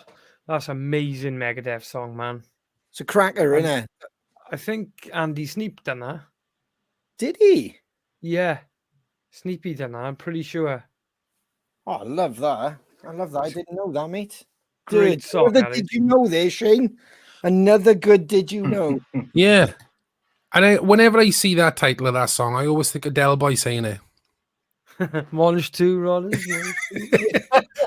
A Tout Le Monde. Airborne Running Wild is a cracking band that we played a festival with. Loved a bit of Airborne. You've got The Darkness, One Way Ticket. That's a banger. Absolute banger. You got Funeral for a Friend, Escape Artists Never Die. Do you want to read a couple by there, Lloyd? Yeah. I can't. Suicide Messiah, Black Label Society, Murderer, Blackout Problems. You got Vultures by Bokassa. They're a great band. Yeah, great band. Mick went out with them, didn't he? They supported Metallica. Yeah, that's right. World on Fire by Daughtry. I really like Daughtry. That's a bit of a guilty pleasure of mine, man. Yeah, man. Beyond Belief, Holding Absence. You know, they're doing really well at the moment. Just got a new album out. I know they had a few problems with the vinyl, but the streams that came through for that band were phenomenal. So yet again, another band to watch out for. House of Noise, Wagons Boys. Is a boy. Mountain River, Monster Truck. There's so many on there, man. So many good ones. Yeah, Monster Truck band. Rise Against on there, Broken Dreams Inc. Rise Against again. Fucking, that's like my youth right there. Well, yet again, another band that we normally play in a van, don't we? If we got some music on, like. Yeah. I mean, Wayward Sons are on there. I mean, there's so many bands. That was a packed playlist. Theory of a Dead Man, which I think now are called Theory, aren't they? That's, they? You know, yeah, they're called Theory now. But no, what a playlist. That is a cracking playlist, isn't it? Yeah. There's another Did You Know, Lloyd? Aye. Seen them with Airborne and Blackstone Cherry once. They were really good. Yeah, in Cardiff. Seen them in Cardiff on the Between the Devil and the Deep Blue Sea tour. Oh, wow. Yeah, that was a really good fucking Theory on first, Airborne main support, and then Blackstone Cherry. Really good gig, man. Wow. Really good. So yeah, that's this week's Crow Radio playlist. You can head over to the Spotify. Don't forget to tick the green heart. Now I have seen on the fan pages as well, so it's probably a good time to try and kind of clear it up. We've been saying about saving the playlist. Now, if I've got this right for the Spotify users on the screen, you don't actually save it as a whole. Is that correct? You have to like go. I love how Ronnie starts that, right? Like he knows what to say, and then he goes, "Is that correct? Is that correct? Is that right? Am I wrong? Is that wrong?" So you individually add them. We've basically made the list of songs, and then you individually add them to your playlist. Is that correct? Spotify users? I haven't got a clue. Yeah. I'll get you that answer next week. Well, actually, I've got the answer now. Yes, that is correct. Yes. So there we are. Yes. That's confirmed. Because I'm new to Spotify myself, massive vinyl lover, and I have used Apple in the past. But I am using Spotify a lot lately, so I'm kind of getting used to adding all the different bands and creating playlists myself. So that's the cool thing. So Crow Radio, go on there, like I said, and to save the playlist. If you love this week's playlist, you can individually add the songs, so you've never lost it. Old Emma Ashcroft. Just click save and hope for the best. It's brilliant, and it's cool to have an update of Annie for Crow Fitness. Brilliant stats this week. A monster 2,313 miles completed this week. Say what? Yeah, 2,313 miles completed this week, taking us to 61% of our overall target. Say what? Taking us to I could keep doing that all night. Taking us to 61% of our overall target, and quite the US trip in our world tour. If you remember, last week we left the Rocky Steps in Philadelphia. Do you remember that, boys? Oh yes, yeah. Yeah. I know. This week it's taken us through Washington, DC, and down into Orlando as well, before heading back up through Atlanta, then Nashville. Make sure to stop off in Orlando. Well, we got a couple of Gibsons. Actually, Annie has noted, fancy a stop off at the Crow's Nest Sports Bar. So somebody's already bloody stealing their idea. No, I'd rather go to Disney World. All right. And St. Louis before finally for this week in the Windy City, Chicago. Chicago! Go! What's that? He's Ventura, isn't it? Aye. Chicago. Annie found a barbecue live music bar there just for us called the Old Crow Smokehouse. Ooh. Oh. Little side note, we have now climbed Everest 25 times as a collective.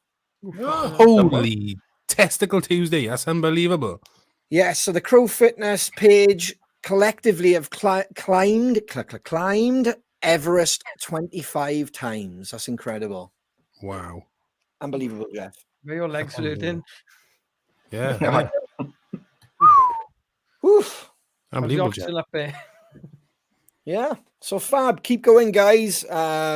Everybody's adding to it, whether you cycle, you walk, you run, Fitbit, karate, yoga, however you can clock those mile steps. Join the page, encourage everybody. It's brilliant, absolutely awesome. And some of the photos are phenomenal on there as well. Some of the scenery, that's what I've enjoyed. Yeah, I love it. I love tuning into all the Crow family on that. It's amazing. It's inspiring. Yes, it is. I was sitting on a sofa eating a bag of Doritos, looking at it, going, "Dude, fair play." Rubbing the donut dust off my beard. That's it. No, to be honest, I've been out and about quite a lot. I'm running. I'm cycling. I bought a new bike. I've got to look half decent when I hit that main stage at download. Why? Got to. Anyway, right. I think we got a winner, bud. Awesome. So the lyric was, keep your words of wisdom. And the line that follows is, it's just another line. From the song Someone Someday by Those Damn Crows. And the winner is Helen Bremner. Congratulations, Helen. Congratulations, Helen. You've won yourself a fancy pair of Those Damn Crows sunglasses. Check them out. Check them out. Available now. www.thosedamncrows.com. Oof. Big cut. Sexual. They are absolutely sexual. They are. They are. Well, for anybody who watches every week, you know our David normally has a section, but he's not you, boys. That's very quiet. So moving on. No. Sadly, David sent us in a little something. So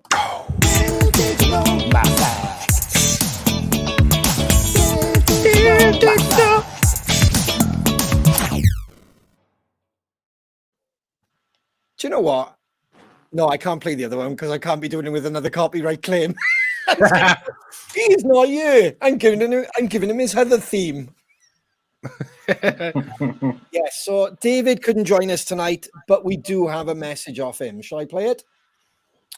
It's like the Oscars, isn't it? Aye. When you win an award, sadly, Dave can't be here, but we've got this little message. Did you know that a crocodile can survive for 3 years without food? 3 years. 3, 2, 1.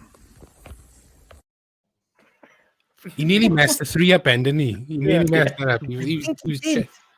I want to go back to the jury on that one because I'm sure he went 3, 2, 1 and he did 4. Let's watch it again. Okay. Oh, I'm sure he did 4. Did you know that a crocodile can survive for 3 years without food? 3 years. 3, 2, 1. He had to look good, didn't he? He couldn't do it without looking. He went 3 years. Ah, we love you, Dave. Yeah, but that's not the bollocks. Oh, Ted Reckon? Rogers. Yeah, Yeah. yeah, it's got to be. 3 years without eating. Bloody hell. You know, No wonder we don't you move. know, we all know crocodiles love a zebra, don't we? You know what I mean? Yeah. Just zebras, like, or Well, to be honest, but I don't think they're particular fussy. no? I'd imagine If you're anything. tall, like, you'll have it. Like, Goodness, just go in. yeah. A fucking animal cruelty ultrasound. When he's not here to defend his corner, is he? Yeah, it doesn't feel the same. Hang on. Yeah, it can't This be right. Townsend doesn't feel the same bollocks when he isn't there. Well, he probably is. I think he's Is he still in the background? Yeah, is You he there, watching? Dave? You there? David, are you there? David, come in, David. Are you there, David? Are you there? Oh, there we are. Emma Ashcroft has come in with a fact. Can we bring that up? Apparently it's 2, not 3. Boom, she's at you, Dave. Bloody long time, isn't it? Ooh. Would you come back, Dave? Owned. 2 years, not 3. Wow. That's it. Yeah. Unlucky. But that's the way they served it. Never mind. Never mind. Yeah. David will be back next week with more bollock. We all. For anybody who seen the hang on 2 seconds, like I said earlier, the Prince of Shane, we're close to running them out. If you go to our website www.thosedamncrows.com, you can find everything there, guys. Music, our shop, news, all the previous CrowCast episodes are there, even the audio version as well, which is fantastic. It's edited right down. You've got the interview with our guests, the Crow Fitness page, which we were talking with Annie. So you can get a link straight to there, and obviously everything that's going on tour-wise, because there are things being announced constantly at the moment. We're trying to keep up with them, which is exciting, isn't it, guys? Yeah, man. Yep. Very exciting. Very exciting. Why? Oh, yes. Duck down. Ronnie, for everybody watching, Ronnie just saw a message, backstage message saying, "Duck down, Ronnie. We can't see your head," because he's like this. Yeah, I never noticed that. Well, the truth is it the first time someone's ever said to you, "Duck down, Ron"? Ladies and gentlemen, one-liner, shiner.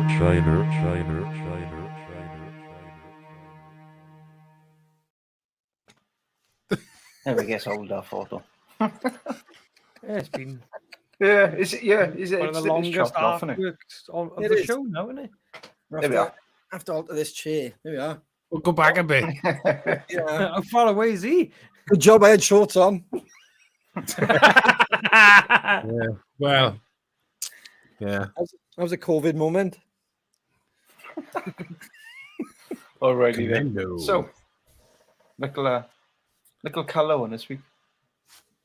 Not everything is black and white. There's always a bit of grey in everything. Ooh.